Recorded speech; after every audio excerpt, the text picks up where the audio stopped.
Hey everybody! So I decided I would go ahead and do this tutorial. Some folks had asked how I made these stretch bracelets that I showed in a previous video. Now I'm gonna say that I'm just a beginner at this, so there may be better ways to do this. I just know how I did them and they seem to be working out fine. This bracelet I made last time I was crafting, and I did not finish the companion bracelet for it. I'm going to do two, just so that there's a little bit more. And you can wear this individually. You don't have to have a second one. I just want to. What you're seeing here is just my ponytail elastic right there. I have a big wrist and a big hand. So what I have noticed is that if you have one of these bead design boards, it's going to be helpful for you to figure out how long your elastic needs to be once you've made your first bracelet. For me, it was more of a trial and error. I strung my beads, and then after doing that, I kind of put it around my wrist with me holding both ends to see how much longer I needed to make it, or if I needed to make it shorter. So that's kind of how I come up with the pattern too, is I know now that I usually go up to the 8 from the 0 here on my beads. So when I lay them out, see, I've got them laid out here in this channel. They don't roll out unless I bump it. They don't really roll out, but it lets you lay them out in the pattern you want them to be in. And you'll notice that what I have is I have a large bead in the center and two smaller colored beads, but in between them are spacers that have bling on it. And I've got some small silver beads as well to kind of go along with this same sort of pattern here. So it's going to have a slightly different pattern, but the color is repetitive. So just notice that that's what I've done, is basically taken beads that are in a similar color range and put them together so that I can make, you know, kind of a matching set. The other thing I want you to see is that if you look at this, I don't have it going exactly to the end. I have a feeling this is going to be a little bit too long. And so the other thing I've done is I've taken the smaller bead and the spacer bead and put it on this end. And the reason I did that is because my knot, I want to try and hide it inside of this big bead right here. The knot, sometimes you can't hide it. So my plan is to hide it in this larger bead here, because it should also go in the spacer if it moves, because there's a big enough hole for it. So the other thing that I use is a beading needle, and I don't know if you, I guess you can see it against my skin. It's not straight, and the difference between this and a regular like sewing needle is, number one, it does flex, but the eye is pretty much the whole thing. You see that? So I picked this up at, you know, Joann's, I think, but they do have it at other places. So I just basically will thread the stretch magic just a little bit into, you can see the tail hanging out, and then I'll start stringing my beads. Now I'm not going to show you me stringing all the beads because that's pretty ridiculous. It's just me, you know, pulling the needle through the hole. There's nothing to it. And I don't actually cut my stretch magic. I leave it on there so I don't have to worry about the beads coming off, because the spool's on the other side. So see? So that gives me a kind of an anchor. So I don't have to worry about the beads falling off the other end. So what I'm going to do is I'm going to continue to pick up all these beads to make the bracelet, and then I'll come back and show you the tie-off. Okay? So I'll be right back. Okay, so I've got those last few beads on the needle here, and I'm just going to push them down. And then what I want to do is kind of take a check to see how long or short this is for me. So as you can see, these are all the beads. I still have the needle on there just in case I have to thread some more on, which is going to be a problem because of how I put the those last two beads on there. I may have to, you may have to kind of pull some of the beads off if you find out that, you know, when you're doing this, your bracelet's too short. So here's what it would look like if I were to tie it off now, which is really pretty. You notice that these beads don't exactly, they're not all the same bead, and but they are in the same color range. So if I put this on my hand, you can kind of see what the two bracelets are going to look like together, and they will move around, of course. So what I'm going to do is I'm going to go ahead and cut the one end off. So I will be holding the elastic pretty tightly because I don't want the beads to fall off the end.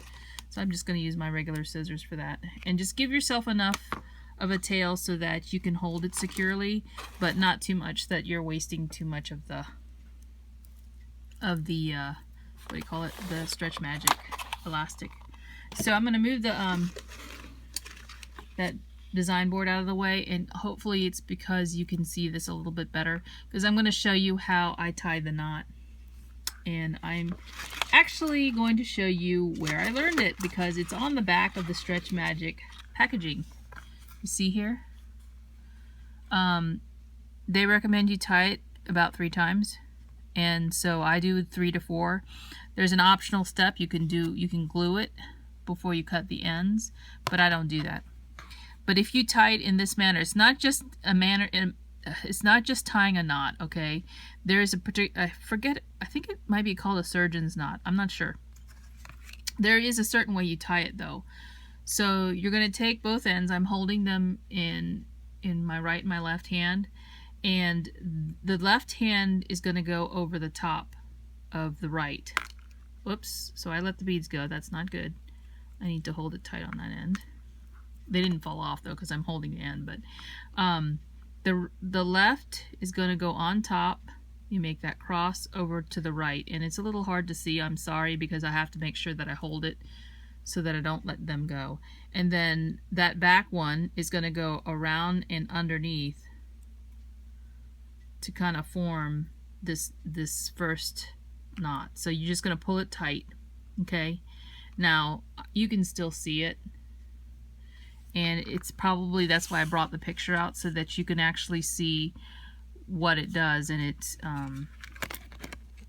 I'm going to do this, so I'm going to do it three to 4 times, and this will ensure that because the Stretch Magic is kind of slippery, when you tug on it to put it over your hand, that it doesn't come loose. And it works. Your beads will not come loose if you tie it properly. So you'll notice that when I tied it, the big bead is on the right hand side. So I'm going to make sure that I keep that same bead on the right hand side at all times, so that I'm always doing the same crossover, okay? Because when you turn it to the left side, then you're not doing the same crossover, right? Because it's opposite now. So to make sure I do that, I have to hold it tight so you can see the beads are kind of crunched together. I go right over left, left over right, and then the back one is going to come forward and underneath the string, and then I'm going to pull it. So it makes that, again, that same type of loop, and you can pull it tight once you've done it. So see how I'm pulling it. Look how the beads are kind of held together. So again, I'm going to do it another time. I do it 3 or 4 times just to make sure that knot does not come out. And let's see if I can do it. It's hard to show this to you because this kind of Stretch Magic actually is, the one I bought was clear.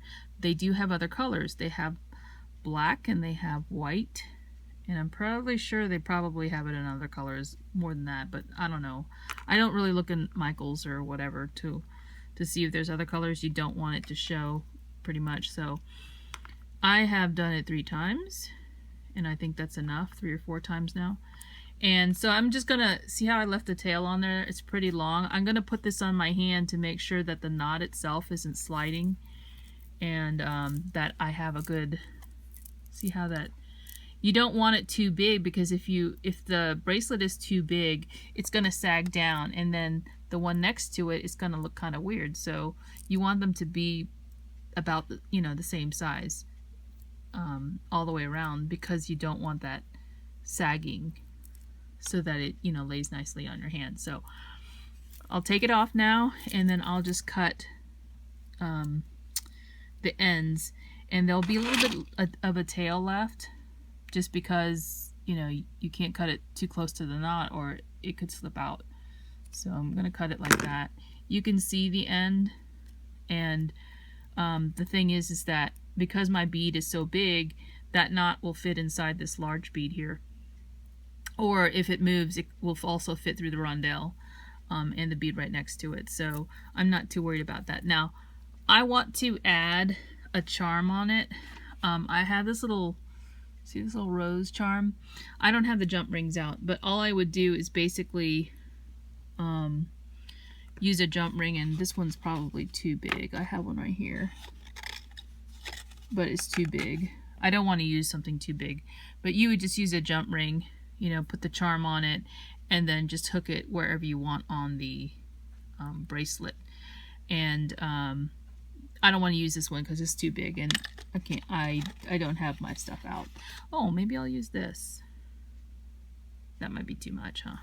It might be better on this one right here. See that? It's a little charm dangle. I don't know. We'll see what I come up with. But that's how you do the bracelet. You can put as many charms on as you want on it. It's nice to put them, kind of in between some of them if they're like a color, or if they're not colored, you could put them, in between, maybe on the side of the red bead or something like that, just to give it a little more interest, So that's how I do my bracelets. Like I was telling other people, there's really nothing to it. Don't make it more difficult than it is, right? But if you're wondering where I, again, get my beads, they're from all over. I got some in D-stashes, and I've gotten some at beads shops when I've gone shopping. I think I got these beads online. These are really pretty because they're glass blown beads. And they all came together, so that's why they coordinate so well. The silver ones, I think I got those at Hobby Lobby or Michael's. Like these right here are from Michael's, you can tell from Bead Gallery. They're little tiny hearts. I love hearts. So that's how I do it. And if you have more questions, leave them down below in the comments, and I'll get back to you if I can. All right, talk to you guys soon. Bye.